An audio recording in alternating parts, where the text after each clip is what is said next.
સમય આવી ગયો છે સોના તથા ચાંદીનો ભાવ જાણવાનો.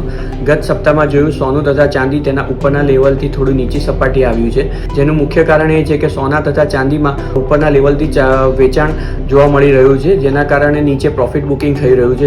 જ્યારે આંતરરાષ્ટ્રીય બજારની વાત કરીએ તો અમેરિકામાં જોબ ડેટા સારા આવવાના કારણે હાલમાં વ્યાજદર ઘટે તેવી શક્યતા રહેલી નથી, તેના પગલે પણ સોના તથા ચાંદીમાં ઘટાડો જોવા મળી શકે તેવી શક્યતા રહેલી છે. જ્યારે આવનારા સમયમાં સોના તથા ચાંદીની વાત કરીએ તો આંતરરાષ્ટ્રીય બજારમાં સોનું $2270 લઈને $2350 વચ્ચે, એટલે કે 72,000 લઈને 74,500 વચ્ચે રહે તેવી શક્યતા રહેલી છે. જ્યારે ચાંદીની વાત કરીએ તો $25.70 લઈને $27 વચ્ચે, એટલે કે ભારતીય બજારોમાં વાત કરીએ તો 81,000 લઈને 85,000 વચ્ચે રહે તેવી શક્યતા રહેલી છે. Thank you.